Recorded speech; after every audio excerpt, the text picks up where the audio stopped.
Hi everybody, it's your buddy Brad here, and today we are going to be taking a look at the Conic, I'm going to say Conic, um, variation for JWildfire.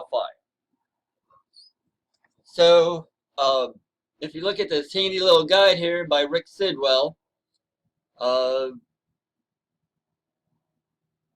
it's on his profile. It's RSIDWELL, or you can just search for the fractal flame variations 1.0, sorry.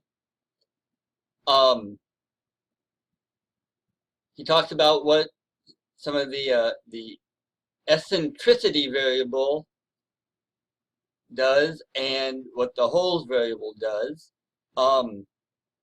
If we look here on the Wikipedia section for Conic section, it gives a little bit more of the math about it, and it also talks about the eccentricity settings. I am not exactly sure what that means, but let's see. Linear eccentricity is the distance between the center and the focus of one of the focal points.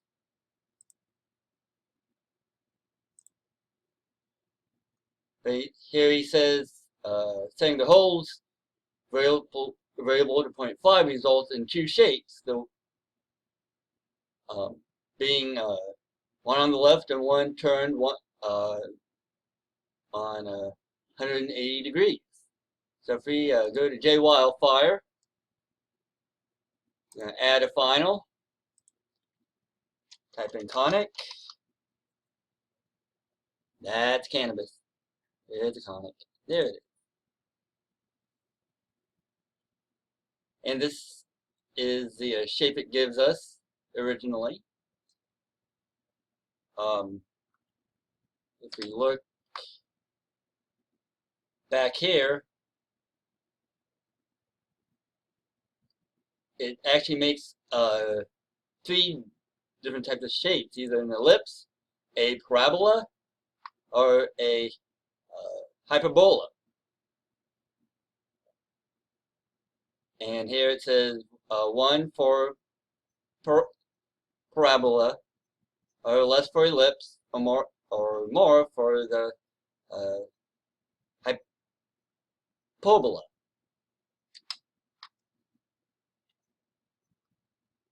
So if we look here, this is the parabola.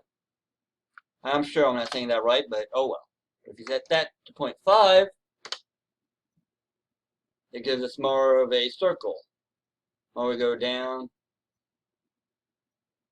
the more of a circle shape we get. And if we go more than one to like 2, see how it stretches out and comes over here. Set it to 2.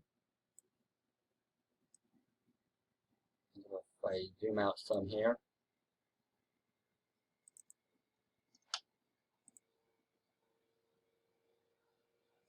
So you can change the shape of the cone with the eccentricity. So I'm going to go back here and set that to 1. I'm going to set the holes to 0.5. You can see here how it is basically a 180 turn from this here.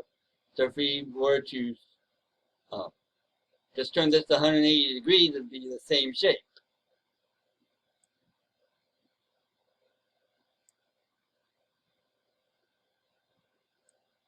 Then if we change it less,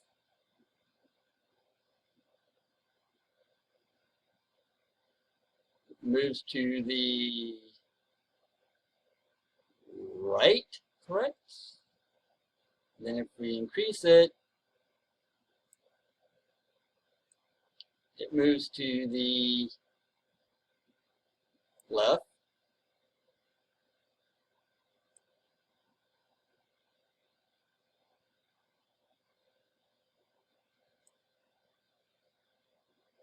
So if we want to try to experiment with this some,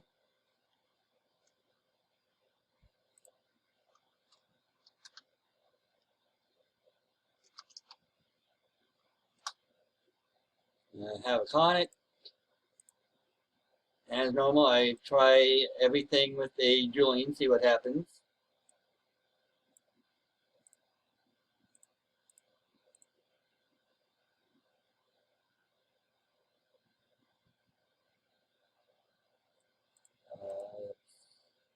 Change the power some.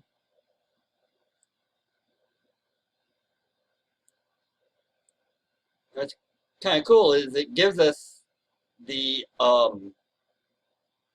kind of the shape around here, which is kind of a blur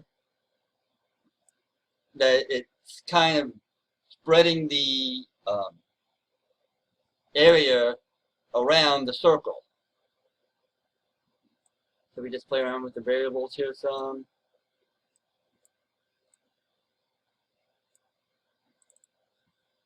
Let's try changing that to 0.5, 0.5.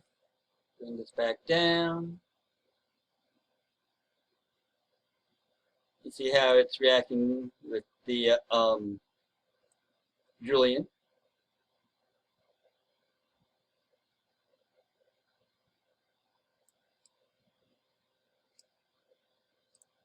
It also works with post turned on. That way we can actually move it around better. I'm going to expand it here.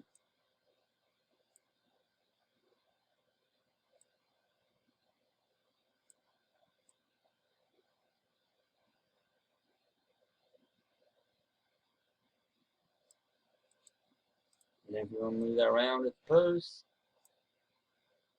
gives us a circle type shape. If we set the eccentricity to 0, it gives us a circle shape.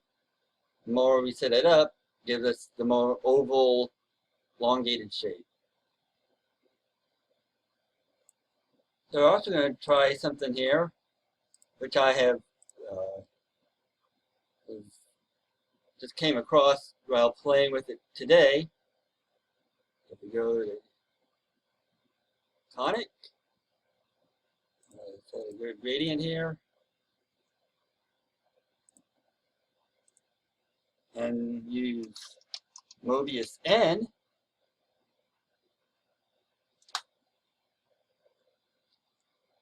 We'll set the power of Mobius N to 4. So we're on the regular transform. Move that once to the right. I'm going to increase the power of it to about 20.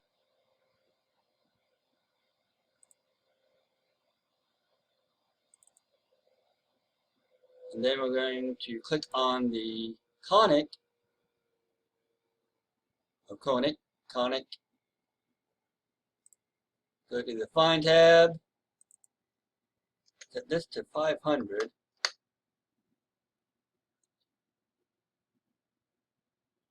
and then we are going to shrink it once,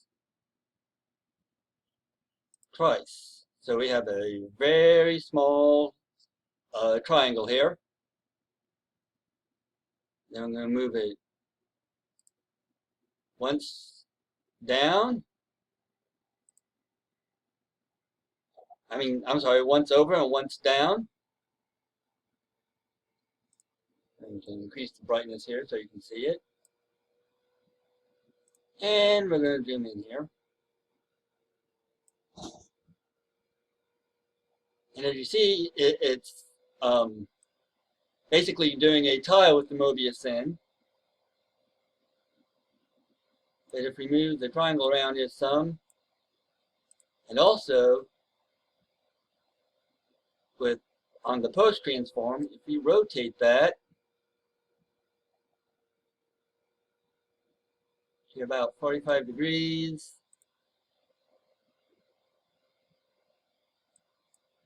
And I'm going to set the holes kind of high. I'm going to set it to 5. And we're going to lower this down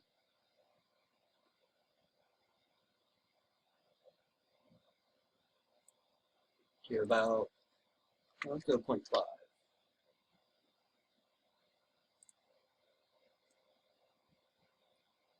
Now I am back on the regular transform. If we move it around here some, also under the color tab, make the draw mode hidden for the Conic. And as you see, we have gotten a pretty cool type of weave pattern. Looks like it's been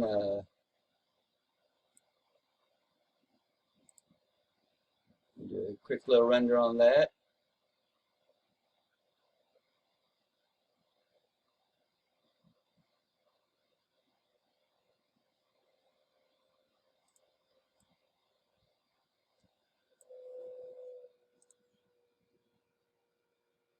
Make a couple adjustments, probably change the gradient.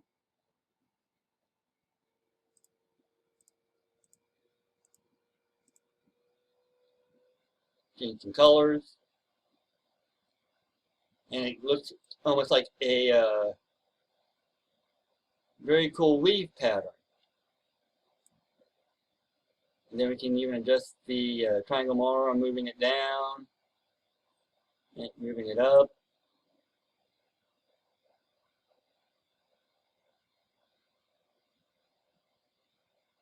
Too much. We want it around this area here.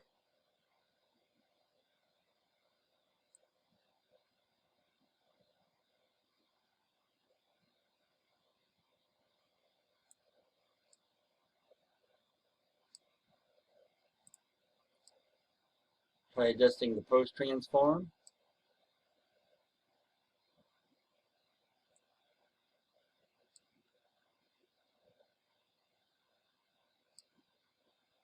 And also playing with the variables.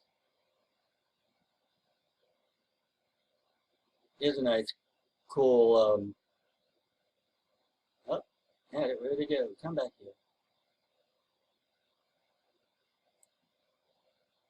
Another double overlapping type, almost like a stitch pattern.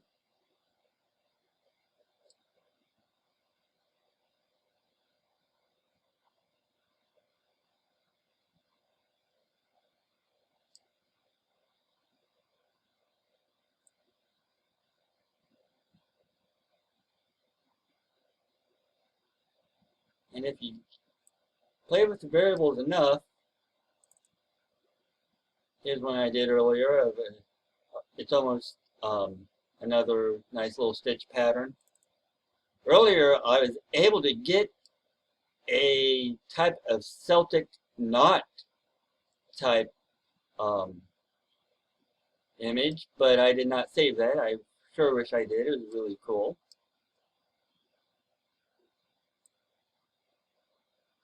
But you know, you can just keep playing with the variables until you get something that you like.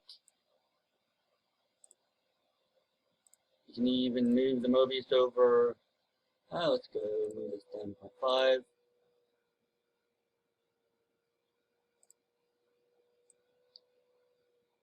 Just change the tile size of it. And back on the Conic.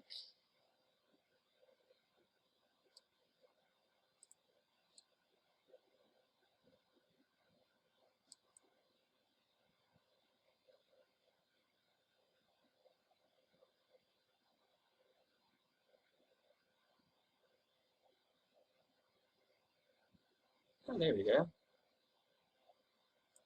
That looks cool. And then, you know, of course, you can always add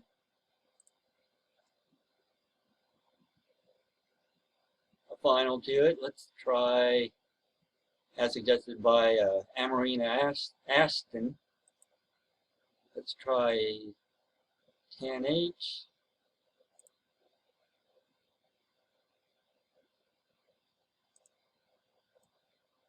Zoom in.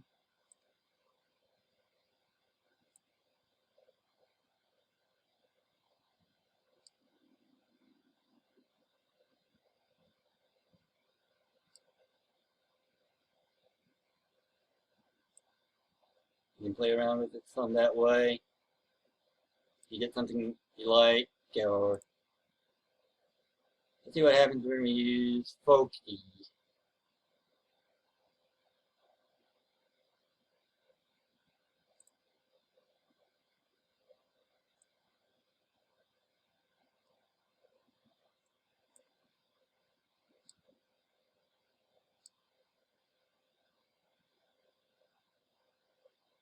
Another cool effect there.